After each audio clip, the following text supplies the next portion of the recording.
Hello students, आज हम बात करेंगे इंडिया एंड इट्स नेबरिंग, यानी कि इंडिया की और उनके पड़ोसी देशों की। तो उससे पहले मैं आईएसआई की बात कर लेता है, इंटर सर्विसेज इंटेलिजेंस। इसकी आईएसआई की फुल फॉर्म क्या होती है? Inter services intelligence. Students, neighbour की बात करें तो सबसे पहले हम इंडिया और बांग्लादेश की बात करेंगे। इंडिया और बांग्लादेश का जो संबंध था शुरू में अच्छा था, लेकिन बाद में वो खराब होता चला गया।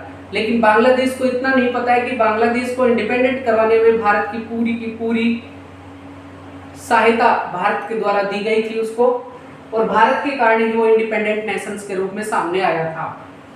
तो सबसे बड़ा प्रॉब्लम है वाटर डिस्प्यूट का। भारत और बांग्लादेश में सबसे बड़ा प्रॉब्लम जो आ रहा है वो वाटर डिस्प्यूट का है, क्योंकि जो गंगा और ब्रह्मपुत्र का वाटर है उसकी शेयरिंग को लेकर दोनों के अंदर विवाद चलता रहता है। The Indian government has been unhappy with the Bangladesh. India की गवर्नमेंट बांग्लादेश से खुश नहीं है। Denial of the illegal immigration to India, its support for the anti Indian Islamic fundamentalist group. क्योंकि जो बांग्लादेशी लोग हैं वो क्या करते हैं, इस्लामिक ग्रुप को इंडिया के अंदर भेजते रहते हैं, कुछ ना कुछ छोटी मोटी हरकतें एक्टिविटी वहां पर करवाते रहते हैं, जिसके कारण इंडिया बांग्लादेश से खुश नहीं है। नेक्स्ट है बांग्लादेश।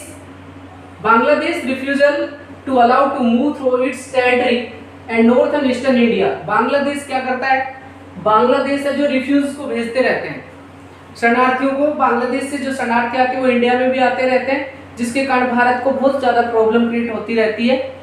ये सबसे बड़ी प्रॉब्लम है। Refusal to the export to the natural gas to India और allow Myanmar to do so through the Bangladeshi territory.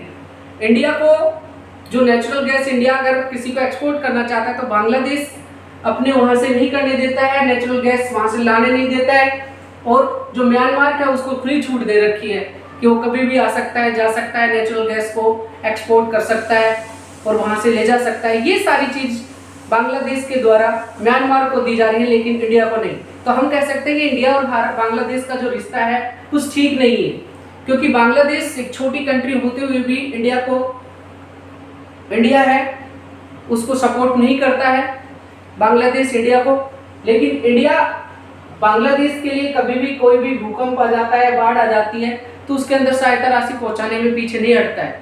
लेकिन ये छोटे छोटे जो कंट्रियां हैं, जो हमारी नेबरिंग कंट्रियां हैं, वो भारत के साथ अच्छा व्यवहार नहीं करती है। लेकिन कुल मिलाकर अगर देखा जाए तो भारत के जितने भी नेबरिंग कंट्री है, 7 इसके नेबरिंग कंट्री जो लैंड से टच है वो है, और 2 ऐसी हैं जो आइलैंड है, जैसे श्रीलंका और मालदीव। इनके अलावा 7 और हैं। इसे टोटल मिलाकर भारत 9 पड़ोसी देशों से घिरा हुआ है। पड़ोसी देश हमारे पास में 9 है। ठीक है, ये हम इंपोर्टेंट टॉपिक को हम पढ़ रहे थे। आगे नेक्स्ट टॉपिक की बात करेंगे। आज के लिए इतना ही काफी है। Have a nice day. Thank you.